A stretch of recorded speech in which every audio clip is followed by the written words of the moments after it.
为什么说僵尸版本的博士才是奇异博士的最强版本？在奇异博士2中，博士就从多元宇宙附身在自己的尸体上，并且与地狱的死灵有过一场生死较量。最后博士取胜，并将这些死灵为己所用，开启了千手观音模式。有了死灵加持，博士的战力大增，并且可以将死灵幻化成多种形态，还能生成互动硬吃绯红女巫的混沌魔法。最后还操控死灵将万达困入险境。但修习了黑暗魔法的万达实力太过恐怖，僵尸博士加上老王联手都没能将其打败。万达作为复联的一员，他们是如何一步步的反目成仇、生死相向的呢？这就得从奇异博士的一个噩梦开始说起。在这场梦中，博士和另一个女孩正在全力躲避一个怪物的追杀。这只怪物十分强大，无论博士如何挣扎反抗，都难逃魔爪。为了不让女孩落入怪物之手，博士决定将女孩杀掉，以绝后患。但事与愿违，怪物抢先一步抢走女孩，导致女孩暴走，打开了五角星传送门。博士见状，只能用尽最后气力将女孩送入传送门中。最后，博士的尸体也被卷入其中，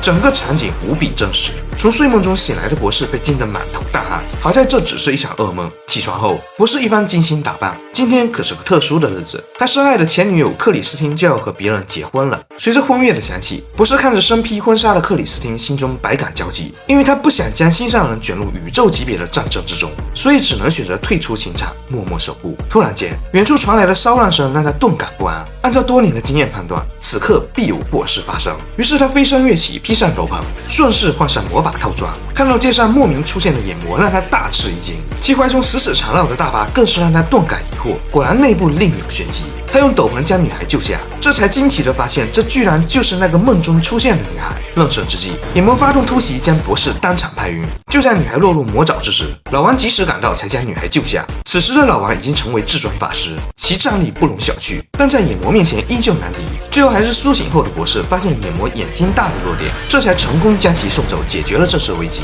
可接下来女孩的话语让两人觉得事情绝不这么简单。阿美丽卡告诉博士，她的那场噩梦其实是真实发生的，不过是在另一平行宇宙中，自己因拥有穿越平行宇宙的特殊能力而被怪物盯上。两个博士之间产生了共鸣，所以才做了那场噩梦。显然口说无凭，不过幸好多元宇宙的博士尸体也一同穿越了过来。博士看着死亡的自己，感觉无比震惊。这件事情如若无法妥善处理，恐怕会引发不可想象的灾难。在处置好自己的尸体后，博士决定寻找帮手一起处理此事。最佳人选当然是精通混沌魔法的万达。多年不见，万达看上去沧桑了许多，亡夫丧子之痛让他夜不能寐，终日沉醉在自己编造出来的幻象之中。博士原本以为可以得到他的帮助，却没想到万达居然就是推动一切的幕后黑手。他近些年一直在修习黑暗蜘蛛上的黑暗魔法，在一次偶然间，他突然发现838平行宇宙中的万达活得十分幸福，因为那里他的2个孩子都还活着，所以他想前往838宇宙替代那里的万达生活。可如何穿越多元宇宙成为了他最头痛的问题。直到他发现阿美丽卡这个特殊存在，为了获得他的能力，万达借用黑暗之书的力量，雇佣了平行宇宙间的魔法生物，帮他一起抓捕阿美丽卡，所做一切皆为与自己的孩子团聚。可在博士看来，万达的做法已经严重违反了宇宙间的秩序，稍有不慎便会酿成大祸。万达说，如果你不主动交出阿美丽卡，那他就会以绯红女巫的身份登门拜访。得知消息的老王知晓事情的严重性，绯红女巫的战力他再清楚不过，于是立即调动了地球上各地的法师来到卡马泰基全副武装，摆下御敌大阵，等待万达的到来。本以为此地已固若金汤，但他们还是小看了万达那可怕的战力。如今的绯红女巫不仅精通混沌和黑暗魔法，她本身还有能够蛊惑人心的强大技能。眼见无法通过魔法打破防护屏障，她当即发起了精神攻击，蛊惑了其中一名阵法弟子。这名门徒意志力不够坚定，很快就翻创大乱，导致整座阵法乱作一团。万达见此机会，立即轰出魔法，精心布置的阵法被瞬间破除。没过多久，这座守护了地球1000年的圣地就被砸了个稀烂。万达缓缓飘落，冲破第一道防线后一路前行，但博士已经做了第2手准备。刚进圣殿的万达就被精心设计好的镜像空间困住。镜像空间可以说是漫威中极其高深的法术之一，就连混沌魔法一时间也无法破除。但身为第一梯队的超级法师，万达还是很快就找出了镜像空间的弱点，竟是通过镜光互通的原理从其他镜面钻了出来。博士也没想到自己的镜像居然被这样破除。此时的万达也并不想对博士痛下杀手，他诉说着自己只想去别的宇宙与孩子团聚，但他的做法太过极端。他不仅要灭掉其他宇宙中的万达取而代之，还要将阿美丽卡的超能力完全吸收为己所用，使他丧命。博士迫不得已只能战斗，可哪怕博士此刻对魔法的运用已经真挚化境，依旧远远不是万达的对手。强大的黑暗混沌魔法转瞬间就将博士和老王击败。就在他要完全吸收阿美丽卡的超能力之时，受到惊吓的阿美丽卡在绝境中触发了自己的超能力，打开了连接838宇宙的时空之门。博士见状连忙带着阿美丽卡穿过大门，两人在多重宇宙间不断穿梭，在闯过数不清的宇宙后终于停了下来。这个平行宇宙完全刷新了他的认知，大街小巷上到处都长满鲜花，芳香扑鼻，令人流连忘返。不过这个宇宙中的自己在对抗灭霸侵袭的时候已经阵亡。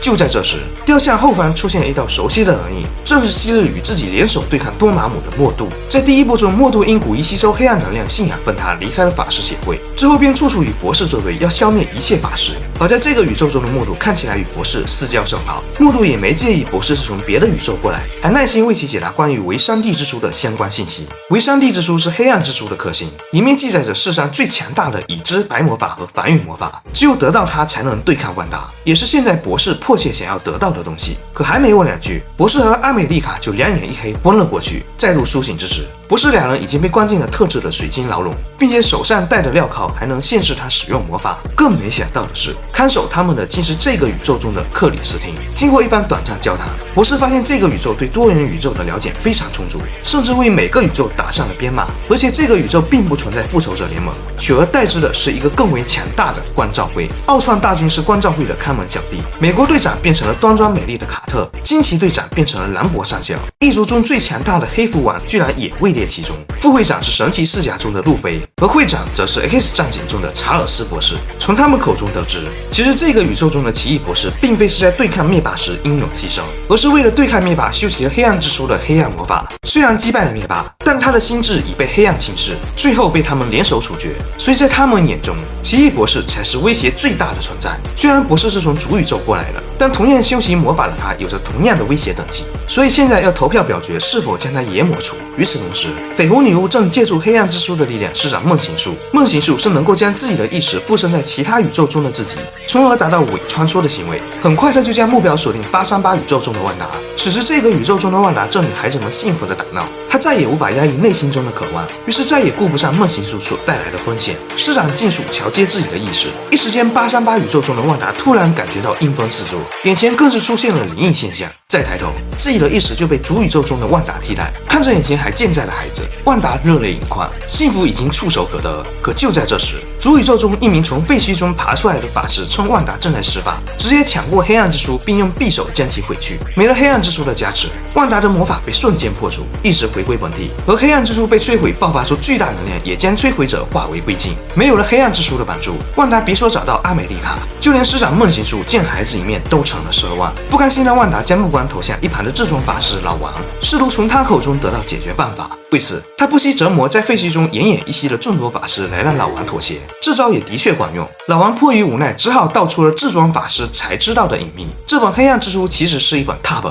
上面的术士都源自于魔法神山之中。于是老王被迫带着万达来到这被禁足1000年的禁地。大殿中阴森的石壁上刻满着黑暗咒语与神秘符文。万达用魔法点亮灯烛，不料却唤醒了此处被镇压1000年的镇殿神兽。强烈的压迫感让两人立即进入备战状态。可就在万达准备全力一战之时，4只神兽居然对他俯首称臣。万达看向身后的石壁，恍然大悟，自己才是被黑暗魔法选中的天选之人。传闻中得到黑暗魔法的认可，便有能力统领一方世界。但万达志不在此，他只想找回自己的孩子。于是他再度施展梦行术，附身在838宇宙的万达身上。不过想要彻底取代这个万达，还是得抓到阿美丽卡。于是他迎着月光，朝着关照会的方向飞去。就在关照会正投票着如何处决博士之时，刺耳的警报声突然响起。绯红女巫一路杀进主部，负责防线的奥创大军根本就不是他的一合之敌。众多核心成员当即出面制止。然而他们对自己的实力太过自信，说消灭万达只是黑蝠王动动嘴巴的事情。可哪曾想万达只是眨了眨眼，黑蝠王的嘴巴就彻底消失不见，蓄势待发的音波攻击只能由他自己消化。见势不妙，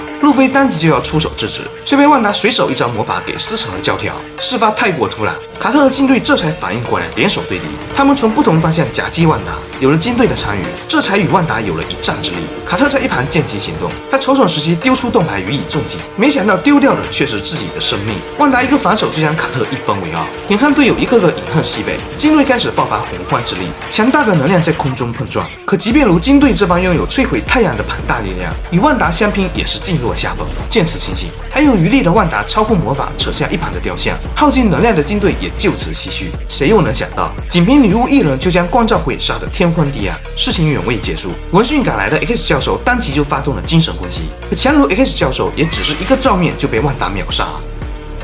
核心成员几乎全军覆没，克里斯汀见状连忙放走博士和阿美丽卡，在博士的建议下带他们跑向维山利之书的所在之处。此时的万达已经彻底被黑暗之书侵蚀了心智，在后方紧追不舍。好在博士顺利打开藏放维山利之书的大门，这里便是多元宇宙的焦点之处，也是曾经博士梦中死亡的地方。在那平台上空屹立着的赫然便是维山利之书。博士小心翼翼地拿下圣书，可这时万达已经追了上来，只交手一个回合，博士就被他击倒在地。关键是那维山利之书也被这一击彻底崩毁。面对如此无敌的万达，众人唯一的希望已经不复存在。不过万达依旧念在旧情，没有痛下杀手，只是激发阿美丽卡体中的能量，打开了时空之门，将博士和克里斯汀送了进去。他们被送进一个破败不堪、毫无生机的可怕宇宙。这个宇宙正在崩塌的边缘，即将消失。走投无路的博士准备去寻找这里的自己帮忙，然而满地的白骨让他感到毛骨悚然。推开圣殿大门，一排阶梯直插云霄，博士登梯而上。果然，这里的博士依旧健在，但他的面色古怪，浑然一副黑化的样子。经过交谈得知，这个宇宙的博士同样与克里斯汀没能修成正果，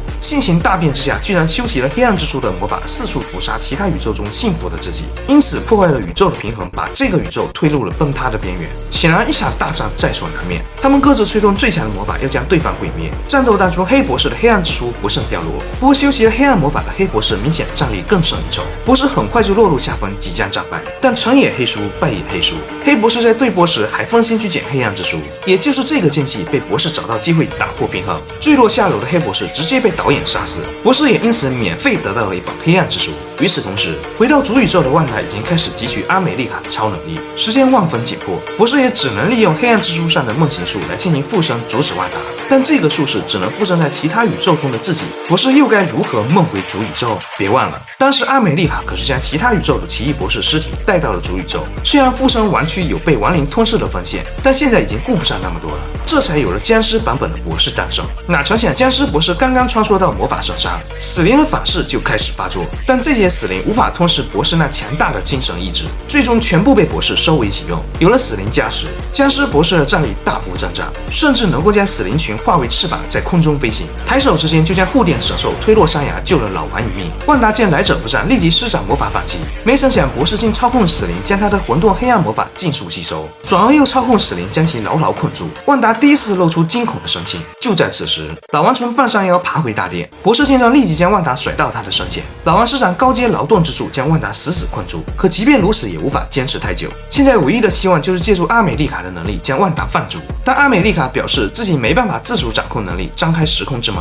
谈话之间，万达已经挣脱牢笼朝俩人杀来，没了亡灵护持，博士直接被万达一招击倒。就在万达准备痛下狠手之时，阿美丽卡在博士的铁点之下终于开了窍，一拳便打开了平行宇宙的五角大门。而他也十分聪明，知晓自己不可能是万达的对手，便将他们传送到838宇宙中的万达孩子面前，激动之下负手将此地的万达击飞。两个孩子见此情形，瞬间被吓得屁滚尿流，但还是鼓起勇气是要保护母亲。万达只好放下一切努力安抚。可在这种情形之下，两个孩子已经将万达当成了十恶不赦的坏人。万达也终于幡然醒悟，亲情终究是无法替代，不属于自己的东西终究不能强求。于是他舍弃一切执念，怀着沉痛的心情不舍得离开。为了不再受黑暗之书的影响，万达决定毁掉黑暗圣殿，将自己与黑暗神书共同埋葬。而阿美丽卡则加入了卡玛泰基，成为了博士的虔诚学徒。不过博士因为使用过黑暗之书，在一次行走间突然觉醒了阿加莫托之眼，新能力的解放也预示着更大的危机即将到来。